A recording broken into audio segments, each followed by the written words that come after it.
You're listening to Raised by Spirit, Bloodline by Design, written and narrated by ancestral medium Jenn LeFevre. Decree 8. The flame rises when called. Passage 8. Awakening the flame. The moment Jenn crossed into the territory where shadows spoke in their own language, her path widened beneath her feet, revealing a destiny far greater than the life she had once believed she was living. With that widening came a deeper awareness of the shadows themselves, each carrying its own story, its own history, its own threshold of truth. Between 2012 and 2015, the whispers around her grew louder. Jenn's name began to travel, not with fame, but with recognition. People spoke of her with a tone that carried weight, some with curiosity, some with skepticism, many with longing. Those who sought her were not searching for entertainment or validation. They were searching for something deeper. Jenn didn't consider herself a guide, nor did she seek to become one, yet recognition brought responsibility. And as her world expanded, that responsibility asked for mastery, and mastery demanded trial. Her trial arrived as 3 sleepless nights, a passage that pulled her beyond the familiar and into a realm untouched by anything she had known. In that unknown, she stepped into the intricacies of a grand design where not every soul carried a message to deliver. Some were not merely passing through. Some were bound, held in the spaces between life and death, fixed in place by trauma, clinging to echoes of moments they couldn't escape. On a quiet night in early 2013, the room breathed in its usual rhythm. Jenn sat on the edge of the bed, gathering the blankets around her as she tried to settle. Yet beneath the comfort, something felt off. At first, it wasn't anything more than a faint shift in energy, a barely perceptible chill creeping through the air. Then the shadows began to stir. They didn't rush or lunge. They moved with a slow, deliberate awareness, as though they were watching her as much as she was sensing them.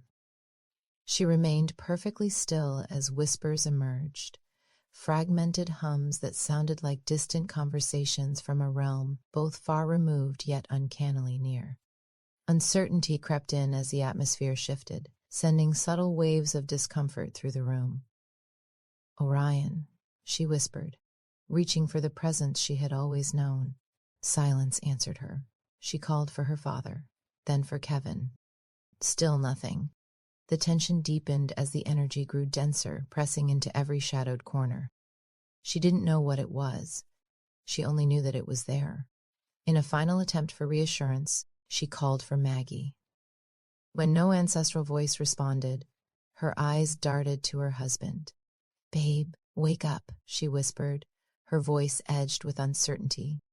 Rich opened his eyes slowly, scanning the room with concern. "What is it?" he asked, still half asleep. "I don't know," she said. "Something feels off."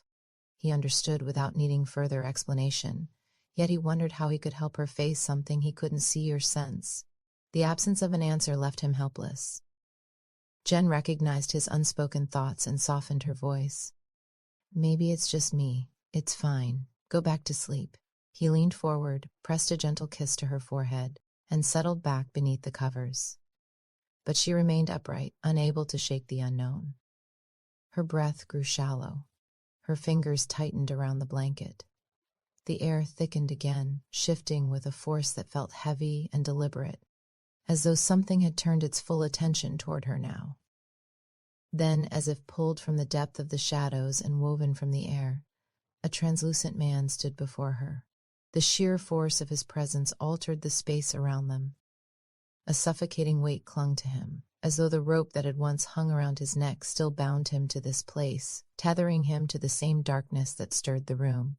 Jenn absorbed the full weight of his despair, a sorrow so deep it had frozen him in time. He was trapped in an existence burdened by trauma, shackled to wounds that refused to heal. Desperate for answers, she reached into the silence, pleading for even the faintest whisper of guidance. "Who is he? What's happening?" she asked. Silence. She asked him directly, "Who are you?" Silence. She inhaled sharply, her voice tightening. "Orion?" Still nothing stirred among her ancestors. Only the suffocating weight of the man's self-imposed purgatory remained. The grief he carried, the sorrow he embodied, the endless shadow he couldn't escape, and neither could she. She found herself unable to move, caught in a moment that stretched into eternity. Then, as suddenly as he appeared, he vanished, like a breath never taken. She sat in the stillness, waiting for an explanation that never came. Eventually, she lay down, convincing herself that the moment had passed. Yet even as she pulled the covers around her, the air still felt different. And when her eyes closed, another soul arrived. This time, a woman. The vision didn't arrive gently. It seized her the instant her eyes shut, gripping her with a force that locked her inside its grasp. She tried to open her eyes, but it made no difference. The experience consumed her completely. It felt like being pulled beneath a waking dream, vivid, complete, and undeniable. This wasn't fragmented imagery warped by uncertainty. It was something else entirely. She was pulled, unwillingly and completely, into the raw, unfiltered perspective of the woman coming through, experiencing every moment with piercing clarity. The road stretched ahead, dark and familiar. The radio murmured softly. Fading streetlights marked her departure from the city as she continued on her route home, her thoughts drifting between recapping the day and planning dinner with her family. In an instant, headlights flashed. The woman's soul detached, a sudden shift, no longer bound to her physical body. She watched from outside herself as the two cars collided. Metal twisted, glass shattered. The world spun, flames curled into the night air, carrying the sharp scent of burning rubber and gasoline. Beneath the ruin, the embers stirred, silent and insistent, calling to her with a pull she couldn't ignore. Her transition was supposed to be seamless, effortless, and pain-free. Yet her essence lingered, caught between realms, so deeply tethered to the physical world that she existed in a state neither here nor there. She was trapped in a shadow that refused to release her, the moment replaying with the same brutal clarity each time it returned. Jenn felt everything. The confusion, the disorientation, the refusal to fully return. It dragged her back into the experience again and again, refusing to let go. She inhaled sharply and pressed a hand to her chest, desperate to reclaim her sovereignty. Again, without warning, just as suddenly as it had begun, the vision vanished. The weight of the night pressed in, suffocating in its persistence. Sleep was impossible. The bedroom walls felt too close, too heavy. The remnants of unfamiliar presences clung to the air, thick and unmoving, as though the shadow had settled in to watch what she would do next. Silently, she slipped out of bed. The floor met her bare feet, grounding her for a moment. She made her way upstairs to the living room, but it greeted her with the same uneasy stillness, offering no relief. She sank onto the couch, pulling her grandmother's blanket around her like a shield. "Maggie, make it stop. Shut it off. Do something," she said. But no relief came. It remained just out of reach, slipping through the night. The air shifted constantly, unceasingly. She tried turning on the lights, the television, anything to break the atmosphere. But no matter what she did, where she moved, or how tightly she shut her eyes, no matter how many times she begged for help, the visions didn't stop. The lost souls didn't leave. Instead, they gathered, drawn from the edges of the night, stepping forward one by one. Fragments of fear, pain, and trauma emerged from the shadows. They were woven into the fabric of the space around her, stitched into the air itself. Every room became their domain, steeped in lingering trauma. She sat uncertain whether the intensity in her chest came from her own desperate need for peace or from the shifting reality pressing against her. Eventually, as the first light of dawn broke across the horizon, the procession began to slow. Though the night dissolved, into the morning haze, the imprint of what she had witnessed remained, etched into her mind with an unshakable weight that clung to her even as daylight crept in. She knew with absolute certainty that this wasn't over. For 3 nights, the pattern held with unyielding force. Suffering souls returned in waves, the air thick with pressure, and her pleas for guidance swallowed by silence. Exhaustion blurred into desperation as the night stretched beyond anything reasonable. By the 3rd sunrise, she hovered on the edge of insanity, the residue of each night clinging to her like a shadow she couldn't shake. Before the sun could set beyond the horizon on the 4th evening, she sat at the edge of the bed with her grandmother's blanket in her lap, preparing to summon her ancestors before the cycle could return. She drew a long, steady breath, and although exhaustion clung to her voice, it rose with magnitude. She didn't speak their names as words on her tongue. She invoked them as forces, as guardians, as the ancient ones who had walked with her long before she ever knew their presence. Most High, Sophia, Father of my blood, Brother of my heart, Cora, Maggie, Orion, Chief, she said. Are you going to help me understand what's happening? Because I can't take another night of this, she said. Just tell me what to do, she pleaded, her voice cracking under the weight of desperation. Suddenly, Maggie's voice broke the silence. Fire is not just warmth. It's the tether between realms, between what was, what is, and what will be. It's a part of the eternal flame, the echo of every soul that has ever stood before it. In every flicker, we do not merely watch, we remember. Her voice grew as she continued. The flame doesn't simply burn, it beckons, reaching beyond the veil and calling to the ancestors in a language older than time itself. And when the flame is lit, we rise. We answer. Jenn held her breath, listening for more, but no further whisper came. Only those words remained, lingering long after Maggie's voice had faded. That night, Jenn did exactly what she had been guided to do. She lit 4 small tea-light candles as her final call for help. The flames, though small, flickered softly in the stillness, casting their glow along the walls like silent witnesses. She climbed into bed, pulling the covers tightly around herself as the first tears slipped free. She was so tired she could no longer hold them back, tired beyond anything she had the ability to express. Just as those tears fell, they arrived. 4 angelic light beings stood before her, 2 at the foot of the bed and 2 at the head. Their presence defied words. Pure energy, pure harmony, pure light. They radiated a force that was immense and gentle, powerful yet profoundly peaceful. Serenity itself seemed to become sentient. She drifted into sleep, and as she did, her spirit lifted, untethering itself and rising beyond the body that lay in bed. She became aware of herself as something separate yet still connected, as though she were both within and beyond her own existence. She turned toward her dresser, bracing her hands against its surface. Her head bowed, not in surrender, but in the stillness of a warrior pausing just before the edge of their return.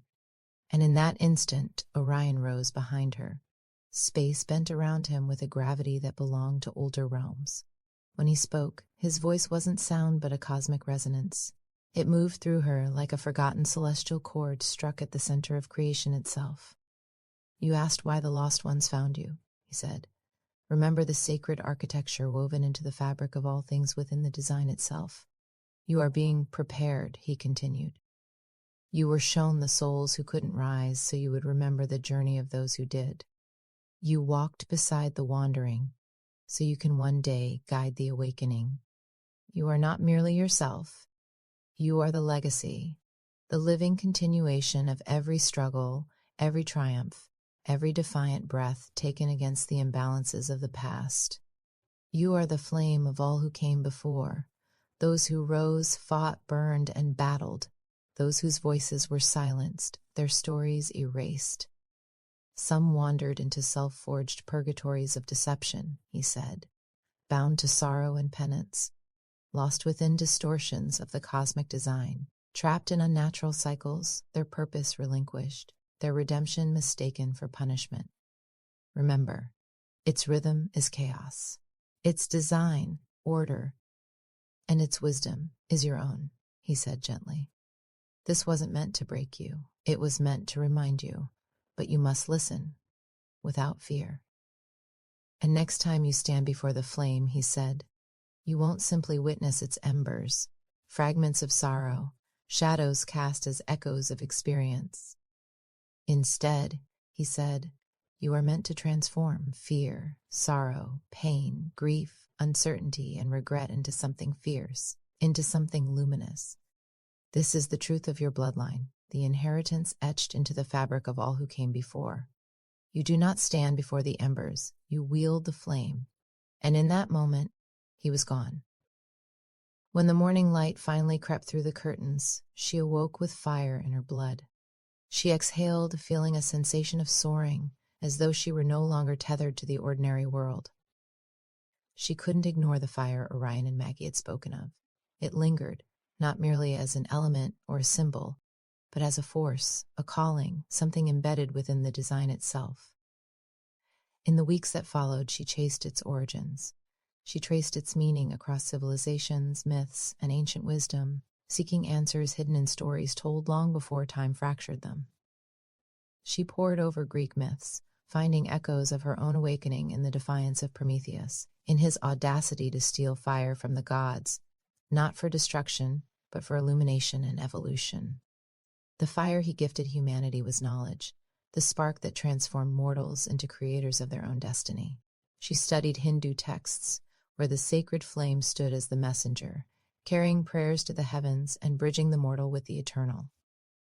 Fire wasn't merely heat or light in these traditions. It was a conduit, a connection. She uncovered Zoroastrian teachings, where the eternal flame burned in temples as a symbol of purity, truth, and the presence of the divine. Beyond ancient texts, she sought stories carried by voice, by history, by breath. From Polynesian mythology, where Maui stole fire from the goddess Mahuika, not to hoard its power but to share it, ensuring that the gift of light would never be lost. She studied Native American beliefs where fire was honored rather than feared, used in cultural burning to restore balance, cleanse the land, and ensure sovereignty. As she traced its meaning through centuries of storytelling, she began to see the design. Fire had always been both chaos and order, the force of ruin and the catalyst of renewal. It had whispered to saints and shamans, prophets and warriors, those who sought truth beyond the veil of the ordinary. 3 months had passed when Orion returned to her again in a dream. Except this wasn't a dream at all. She found herself standing in the Hall of Scribes, a temple carved from light and memory, vast and ancient. Columns of stone stretched upward into a ceiling that dissolved into starlight. Symbols etched along the walls stirred, shifting into living scribes, each one humming with a supreme intelligence. Orion looked at her with the gravity of someone who had walked beside her long before she ever knew his name. His presence deepened, and the Hall of Scribes brightened, as though the walls themselves recognized the truth he was about to speak. "You have traveled this path before," he said. "What I speak now is not new to you. It's memory rising." The scribes stirred. Light rippled across their surfaces like moving water. One of them opened, releasing a stream of glowing creation that pulsed like the first heartbeat of the universe. "In the beginning," Orion said, "there is only the one, totality, the source of all, the creator of all." The light deepened, folding into itself, revealing the moment before anything existed. "At the dawn of creation, the Most High chose to separate itself from itself," he continued.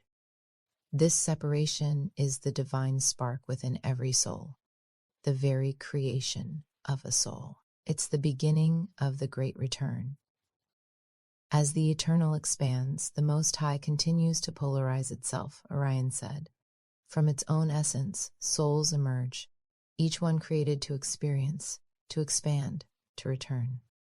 Every soul is both a unique expression and a returning current within the living whole." The glowing stream brightened, revealing a soft, formless radiance. "From there," he said, "the soul exists as pure elemental beingness, separate from itself for the first time. No form, no thought, no awareness, only the pulse of existence, drifting from the breath of the Most High." "You knew this state," he said. Another scribe brightened, its symbols forming the subtle consciousness of plants, the instinct of animals, the first stirrings of perception. "Then awareness expands again," he explained. "The soul begins to interact with the world around it. It responds. It learns through instinct, through sensation, through the quiet intelligence of early life." The light transformed again as another scribe illuminated, revealing scenes of lifetimes turning like pages in a living book. "And when the soul learns to create as mind, body, spirit," he said, "the true journey begins. It chooses, it expresses, it shapes reality with intention. it learns distortion. It learns harmony.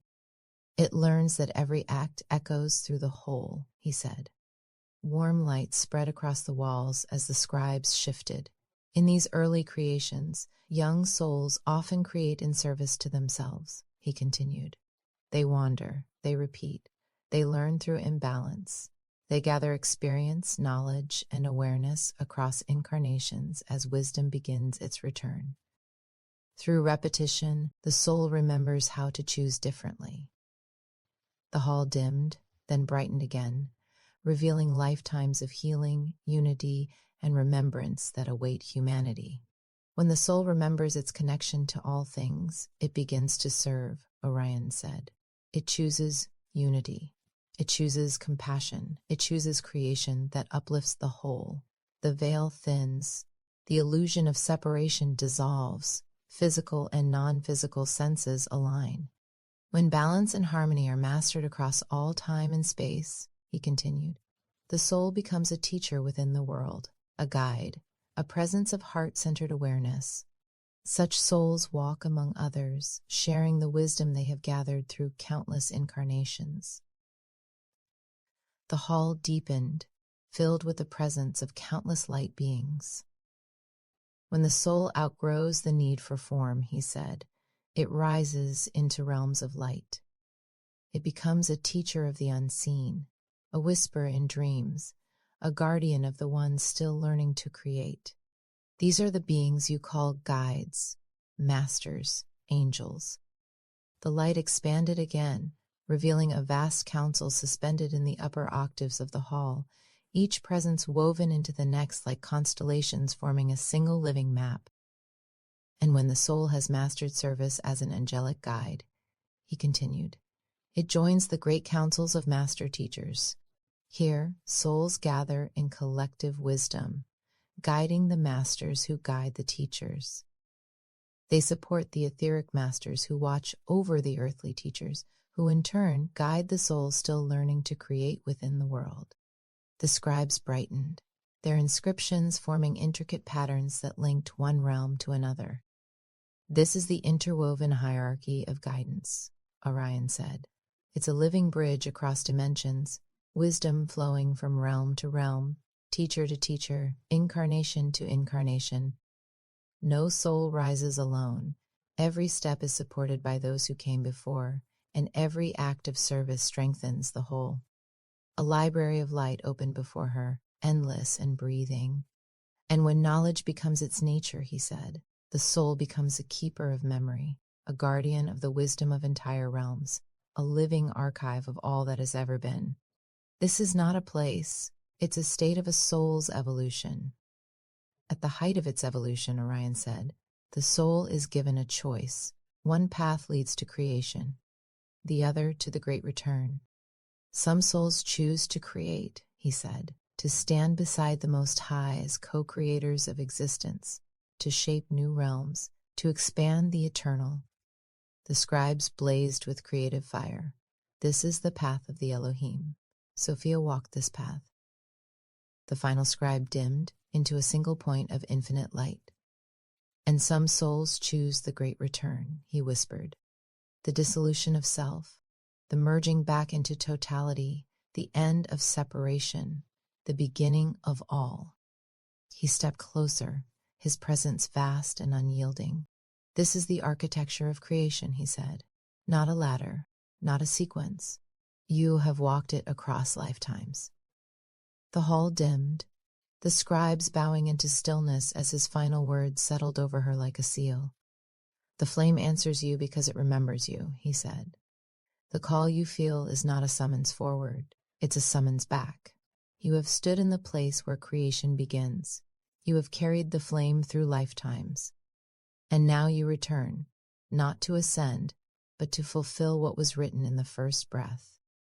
Her eyes opened to the quiet of her room, the echo of Orion's words still vibrating through her. The world around her appeared unchanged. Yet she knew she wasn't the same as she had been before sleep carried her into the Hall of Scribes. A soft certainty settled through her, woven from the nights of shadow, the fire that answered her, the angels who steadied her, and the cosmic architecture Orion revealed. Though she didn't yet grasp the full magnitude of its power or the renewal it promised to every soul ready to rise, she knew the flame would rise, guided by the rhythm of the design itself.